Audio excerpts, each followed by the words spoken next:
नमस्कार दोस्तों, आज हम आपकी मुलाकात एक बार फिर बहुत ही सीनियर समाजवादी लीडर अरुण श्रीवास्तव जी से कराने जा रहे हैं, जो बहुत राजनीतिक दलों में महत्वपूर्ण पदों पर रहे हैं।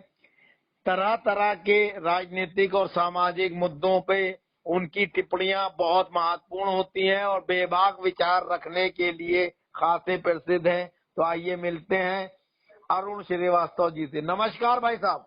नमस्कार सर, मेरा पहला सवाल ये है कि 2024 के लोकसभा चुनाव में आप इस बार प्रधानमंत्री नरेंद्र मोदी को तीसरी बार प्रधानमंत्री बनता हुआ देखने का माहौल बन रहा है कि वो इस बार हार जाएंगे और विपक्ष जीतेगा? देखिए, हमारा तो पूरा प्रयास होगा कि नरेंद्र मोदी हटें। जी। अगर वह नहीं हटेंगे तो अगले 5 साल बाद क्या होगा इसकी कल्पना करना ही बहुत भयावह है। जी। कि संविधान बदल जाएगा, चुनाव ही होंगे कि नहीं होंगे। जी। वैसे भी आज ही जो चुनाव हो रहा है उस चुनाव का कोई विशेष खास मतलब जी नहीं है। जी इसलिए कि जब पैसे का जो खेल चल रहा है तो बीजेपी के पैसे का कोई भी नेता, कोई भी पार्टी, सब पार्टी मिलकर के भी उसका मुकाबला नहीं कर सकते हैं। जी लेकिन देश की जनता जो की परेशानी इतनी भयावह हो गई है, जी बेरोजगारी का चरम आलम पे है, जी हाँ, महंगाई इतना बढ़ गया है और लगातार इनके लोग भ्रष्टाचार के दलदल में फंसते जा रहे हैं। जी अडानी दुनिया का नंबर 2 आदमी हो गया है, जी जिसको 10 साल में ही एक आदमी इतना आगे बढ़ जाए इसकी कल्पना नहीं कोई कर सकता है। जी तो आखिर कब तक जनता बर्दाश्त करेगी? जीएसटी, नोटबंदी, एनआरसी, मतलब हर तरह की समस्याएं खड़ी है, उसमें नरेंद्र मोदी का कोई इन्वॉल्वमेंट नहीं है। वो कंसर्न भी फील नहीं करते हैं किसी भी समस्या को लेकर के, या किसी भी घटना हो जाए तो उसके बारे में कुछ टिप्पणी भी नहीं करते हैं। सवाल, कंसर्न वो क्यों करेंगे? क्योंकि वो जो करना चाहते हैं वो कामयाबी से कर रहे हैं। नकारा विपक्ष जो है उनको किसी भी काम को करने से रोकने में अक्षम साबित हो रहा है। इस पे क्या कहेंगे? देखिए, विपक्ष नकारा नहीं है एकदम, लेकिन विपक्ष जो है सशंकित है कि जब कोई भी विपक्ष का नेता कुछ भी बोलना चाहता है तो उसको देशद्रोही मान लिया जा रहा है, या ईडी और सीबीआई के डर ने इन सारे नेताओं का मुंह बंद कर दिया है। सवाल, ईडी और सीबीआई और जांच एजेंसियों से डरने वाले नेता बेईमान, भ्रष्ट और नपुंसक हैं कि वो ईमानदार हैं? तो वो डरते क्यों हैं? ऐसा है, ये तो बाद में साबित होगा ना कब बेईमान है कि ईमानदार है। पहले तो बंद कर ही देंगे ना, कर ही रहे हैं। आप बताइए, आम आदमी पार्टी का जो जैन मंत्री है जी इतने दिन से जेल में है, जी कौन सी हत्या किया है उसने? पैसे का मामला है ना खाली। जी पैसे के मामले में इतने दिन तक कोई जेल रह सकता है? नहीं तो अगर जो है जब तक कानून साबित ना हो अपना जाए, तो जब तक साबित ना हो जाए। तो सर जी, कानून अपना काम कर रहा है। कोई सत्येंद्र कानून जैन नहीं है, जबरदस्ती का कानून है ये सब। अच्छा, तो इसका मतलब जो है आप एक अच्छे अधिवक्ता भी है जैसा मुझे मालूम है। आप ये बताएं कि इसका मतलब supreme court, lower court, high court, सारे कोर्ट जो है मोदी जी के शिकंजे में है, वो जो जी चाहते हैं वो कराते हैं। देखिए, ऐसा है कि जो पिछले दिनों घटनाएं घटी हैं जी, उससे तो साफ लगता है ना नहीं तो उन घटनाओं कि को इसी विपक्ष देश का रोकने में नाकाम क्यों सुप्रीम रहा? विपक्ष कैसे रोकेगा भाई? सुप्रीम कोर्ट के चीफ जस्टिस हैं आप, हाँ, तो और चीफ आप कोई जस्टिस भी के फैसला खिलाफ दे आप भी रहे जा हैं सकते हैं। और उसके बाद राज्यसभा में चले जा रहे हैं। आप ये विपक्ष रोकेगा? आप चीफ जस्टिस के खिलाफ धरना प्रदर्शन क्यों नहीं करता है विपक्ष? अरे भाई, हम धरना प्रदर्शन करें, कौन पूछ रहा है हमको? तो आप लोग जो है डर गए हैं, इसका मतलब कोई बीजेपी डरा शासन नहीं है, चलती रहेगी। कोई डरा नहीं है। हाँ, और लोग डरे भी हैं, ऐसे क्या डरा है? हर आदमी इस वहां का नहीं होता है। तो डर रहे हैं तो घर में बैठे फिर राजनीति क्यों कर रहे हैं? अरे अब आप जैसा बहादुर आदमी नहीं होगा तो हम क्या करें भाई? हाँ, तो मेरे को नेता माने ना विपक्ष के लोग। मैं वो लोग माने बताऊंगा ना, बीजेपी को कैसे विपक्ष। हराया जाएगा। अगर आप इनको डरपोक समझ रहे हैं तो इनके नेता बन के भी आप क्या कर लेंगे ये भाई? एक नंबर के डरपोक लोग हैं। अच्छा, आप ये मैं बताइए, कह रहा हूँ कि प्रधानमंत्री अगर ये पद लोग डरपोक है तो इनके नेता आप क्यों बनेंगे भाई? नहीं, डरपोक को जो है जोशीला आदमी चाहिए है, ज्ञानी आदमी चाहिए है, बहादुर आदमी चाहिए है, बीजेपी की गलत नीतियों के खिलाफ बोलने वाला, लड़ने वाला आदमी चाहिए है, जो ईडी, सीबीआई और एजेंसियों से ना डरे। तो क्या पूरे देश में ऐसा कोई आदमी नहीं है? नहीं, जो आदमी है ऐसे बहुत लोग हैं। हाँ। ऐसे बहुत लोग हैं। नहीं, देश की राजनीति ऐसी जाति धर्म में फंसी हुई है हाँ। कि किसी को भी अवसर नेता बनने का नहीं मिल सकता तो है। अवसर नहीं मिल रहा है तो इसकी जिम्मेदारी बीजेपी पे क्यों डालते हैं? विपक्ष नकारा है, अपना नेतृत्व नहीं तैयार कर पा रहा है। ऐसा है बीजेपी इसलिए कि आज तक कोई भी केंद्र सरकार जी।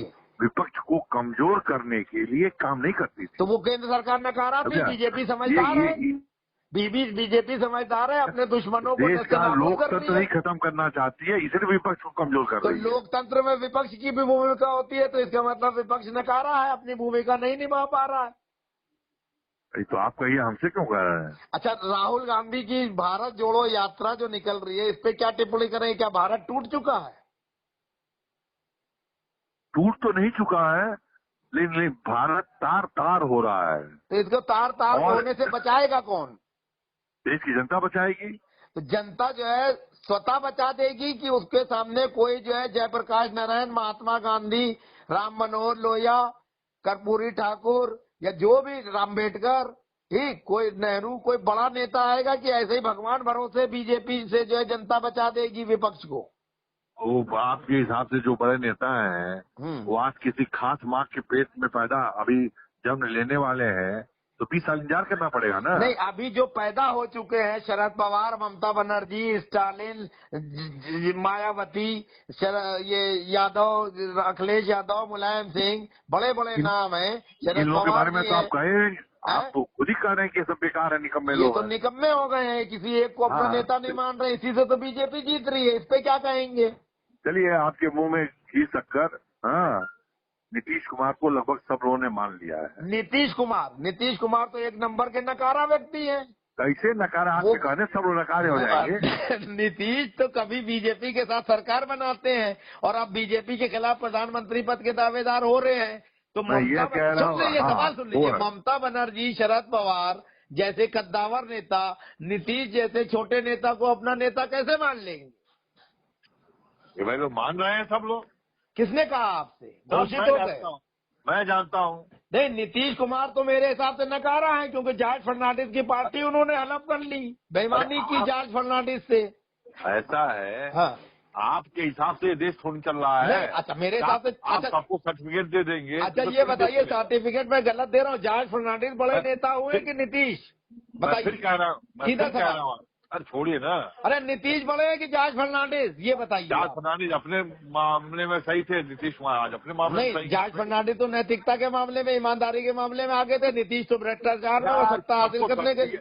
सबको सर्टिफिकेट मत दो ईमानदारी का। क्यों? हम ईमानदार हैं तो हम सर्टिफिकेट दे सकते हैं। तो अपना सर्टिफिकेट अपने ले लो। नहीं, हमारा सर्टिफिकेट तो भाई, जो आदमी अपनी नजरों में ईमानदार नहीं है वो समाज और देश के लिए क्या कर सकता है? जवाब दीजिए। हम ठीक बात है, सही कह रहे हैं आप। अच्छा, आप देश का पत्रकार किसको बड़ा मानते हैं? बताइए, ये सवाल बताइए, जवाब दीजिए। क्या कह रहे हैं? देश का सबसे अच्छा और बड़ा पत्रकार किसको मानते हैं? अरे यार, मैं कोई वाइस चांसलर हूँ, मैं सर्टिफिकेट देता हूँ कि आप एक बड़े नेता हैं, समाजवादी नेता हैं, चिंतक हैं, विश्लेषक हैं, एनालिसिस करते हैं, मीडिया को समझते हैं, पत्रकारिता को समझते हैं, राजनीति को समझते हैं। आप बताइए, इस वक्त आपकी नजरों में देश का सबसे अच्छा और बढ़िया पत्रकार कौन है? मेरे हिसाब से जो सबसे ज्यादा बढ़िया काम कर रहे हैं अपने पत्रकारिता जीवन में, उसमें रवीश कुमार हैं। कैसे? अब ये आपको बताऊंगे कैसे है? आप बताइए। उसका मैं आपको पुख्ता सबूत दे। सर, रवीश कुमार को अवार्ड मिला है मैगसेसे से, इसलिए वो बड़े पत्रकार हैं? नहीं। हाँ, रोज बोल रहा है, रोज अपनी बात कह रहा है। अच्छा, बोल रहा है, सिर्फ बोलने से जो बड़ा पत्रकार हो जाता है? तो और क्या, बोलने में ही सारे पत्रकार तो भानगिरी कर रहे हैं। अच्छा, अगर आपसे ये कहा जाए कि रवीश कुमार सिर्फ बोल रहे हैं और देश में कोई ऐसा पत्रकार है जो बोलने के साथ साथ समस्या का समाधान भी देता है, तब आप क्या कहेंगे? और पता नहीं, हमको तो नहीं मालूम कौन समाधान दे रहा है। तो अच्छा, पत्रकार क्यों है ऐसा? वो नेता बन गया। जिसके पास समस्याओं का समाधान भी है जी, पत्रकार कहा रहेगा, नेता बन जाए। तो नेता बनना बुरी बात है देश हित के लिए? मैं कहाँ मना कर रहा हूँ भाई, मैं बने तो। अच्छा, अगर मान लीजिए हम ये कहें कि हम जो है आपको अपना नेता मानते हैं, तो आप नेता बनेंगे देश के? अरे आप मानेंगे, आप जैसे एक लाखों लोग मानना शुरू कर बन जाएंगे उसमें तो क्या मैं है? लाखों लोगों को मनवा दूंगा, आप नेतृत्व करेंगे मोदी के खिलाफ? बताइए। क्यों नहीं, मैं तो कर रहा हूँ भाई। तो आप मेरे सवालों का जवाब तो ठीक से दे नहीं रहे हैं, आप नाराज हो रहे हैं बीच बीच में। ये नहीं कर, हम आपके सवाल में जवाब क्या दें, जवाब खुद ही नेता बन जाएंगे, खुद ही न्यायाधीश भी बन जाएंगे, आप सभी वाइस चांसलर भी बन जाएंगे। अच्छा, एक व्यक्ति में इतने गुण नहीं हो सकते हैं? हो सकता है। तो आप उन गुणों को जो है अप्रिशिएट करेंगे कि उसको डिमोरलाइज करेंगे? नहीं नहीं, ऐसा है, ये तो आप कर रहे हैं ना, मतलब है कि नहीं, इसकी गारंटी कौन है? नहीं, इसकी गारंटी तो जनता इतने बड़े देगी ना। विद्वान, इतने बड़े विद्वान है, ये हम थोड़ी जानते, हम जानते अच्छा, हैं केजरीवाल भ्रष्ट, नकम्मा, नकारा है कि ईमानदार है?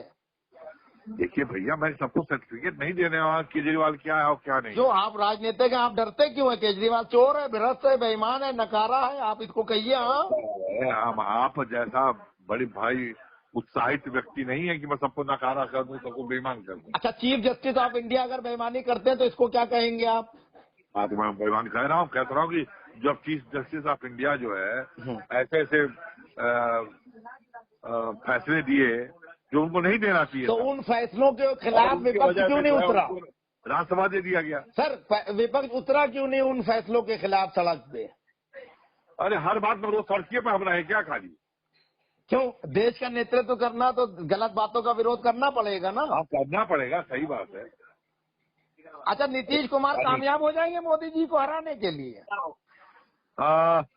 मैं समझता हूँ कि सभी जब विपक्ष के लोग एक हो जाएंगे तो कामयाबी हो जाएंगे। क्या आप नीतीश कुमार की फेवर इसलिए कर रहे हैं कि आप उनके कभी बहुत करीबी रहे हैं? ऐसा है, मैं उनका बहुत करीबी रहा हूँ और उन्होंने एक झटके में मुझे पार्टी से निकाल करके मुझे सड़क पर ला दिया, लेकिन हमारी व्यक्तिगत बातचीत अपनी जगह पे है, देश हित का मामला अपनी जगह तो पे है। आपको ये उम्मीद है कि नीतीश जी अगर प्रधानमंत्री बन जाएंगे तो आपको भी कोई रेवड़ी मिलेगी, राज्यसभा, लोकसभा, गवर्नरी? मतलब मुझे तो उस बात की लालची नहीं है, जब मैं 15 साल रहा उन्होंने कुछ नहीं दिया तो अब वो क्या दे देंगे? तो उन्होंने कुछ आप जैसे योग्य व्यक्ति को नहीं दिया, इसका मतलब वो भ्रष्ट है? अब हो सकता है उनके दिमाग में योग्य ना हो। अच्छा, उनके दिमाग में आप अगर योग्य नहीं है तो आप अयोग्य साबित हो गए। अरे उनके लिए तो हो गया ना। तो वो तो नकारा आदमी है, वो तो देश का प्रधानमंत्री बनने लायक नहीं है, जो योग्य आदमी की क्षमता को नहीं देख रहा। हम कह रहे हैं यार, जो आदमी है उसको समझना पड़ेगा ना। अब नीतीश कुमार मुझे अगर योग्य नहीं समझ रहे होंगे, हाँ। इसके लिए थोड़ी कि मैं मर जाऊं और वो गलत है। नहीं, उनको आप साबित कीजिए कि आप योग्य हैं, वो नकारा लोगों को आगे बढ़ा रहे हैं। ठीक है, आप जब मौका देंगे तो आप साबित करवा दीजिए। मैं तो नीतीश कुमार से मिलूंगा तो कहूंगा कि आप गलत करते हैं बात। ठीक। हेलो, सुन तो लीजिए सर, एक सवाल। नीतीश कुमार को मैं तब से जानता हूं जब वो जॉर्ज फर्नांडिस के बंगले में बैठ के इलायची खाते थे, आई समझ में?